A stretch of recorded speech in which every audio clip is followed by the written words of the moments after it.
They showed up at my door with a crowbar. Dad was breathing hard. Mom was already yelling, sweat on their foreheads, sunburnt, suitcases tossed on the lawn like trash. "You ruined everything!" I didn't flinch. I just dialed 911, calmly. As they screamed and banged and cursed, I said, "Yes, they're on my porch. Yes, they're armed." It started 3 weeks before that, the cruise, or what they called the family getaway, a Caribbean trip, group cabins, excursions, bottomless open bar. Everyone was invited, except I wasn't, not really. "You can tag along," my mom had said over the phone, like I was a lost dog. "If you cover your own cost, we booked suites, you'd be in economy." Then she laughed. "But you're used to that, right?" "Used to it, yeah." I hung up, polite as ever. "No worries," I told her. "Enjoy the cruise." And I meant it, until my phone buzzed 4 days later. $9,900 charged to my card. The card I only use for emergencies, one I hadn't touched in months. The charges weren't subtle. Cruise line, multiple cabins, shore excursions, spa packages, a luxury group rate for 6. And one name on the reservation, mine. They used my identity, not just my card, my name. That's when the calm in me cracked. Not loudly, just enough. I didn't scream, I didn't call them, I called the bank. Froze the card, filed fraud claims, sent documents, screenshots, proof. They asked if I knew who did it. "Family," I said. The rep paused, but she didn't ask more. She didn't need to. The charges were reversed within days. But the real payback? That took planning. I waited until the night before departure. Then I made my move. Quietly, I logged into the cruise account using the confirmation email they left behind, because of course they used my address.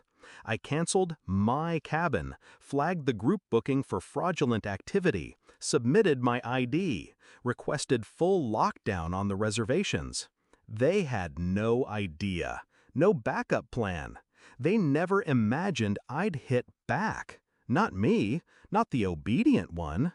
I pictured it clearly. Them at the port, sunglasses on, cocky, confident, tugging their luggage, ready to drink for 7 days straight, only to be met with security. "Sir, the reservation is under investigation." "Ma'am, the account was frozen yesterday." No refund, no boarding, no cruise. They texted, called, then radio silence. Until this morning. My doorbell rang at 7:13 a.m. I opened it. There they were. Sunburns, sweat, fury. "How could you do this to us?" Mom's voice cracked.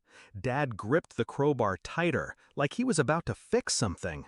I tilted my head. Do what, exactly? Refuse to be robbed? They didn't like that. Didn't like the mirror I held up to their faces. Because for once, I wasn't playing the silent child. I wasn't absorbing the hit. I was returning it. I stepped back, held the door open wide. "Come in," I said, phone still in hand. "The cops would love to hear your side." That made them freeze. And for the first time in my life, I saw it. Fear in my father's eyes. Not because I was dangerous, but because I wasn't afraid anymore. When the officers arrived, I didn't raise my voice, didn't cry, didn't tremble. I showed them the credit statements, the email trail, the crowbar. They didn't arrest them, but they warned them, took statements, filed a report, told them to leave and not come back without a lawyer. They walked off my lawn like trespassers, not family, just strangers who had gambled and lost. Not just money, me. That night I poured a glass of wine, watched a live feed of the cruise ship setting sail. Passengers waving, music playing, but no mom, no dad, no free ride. Just silence, just justice. You know what the best part is?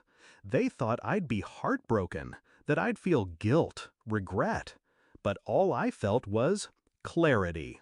I didn't ruin their trip, I just refused to fund it. For years, I thought loyalty meant tolerance, that to be family meant letting things slide. But the truth is simple. You don't owe anyone the weapon they used to hurt you, not even the people who raised you, especially not them.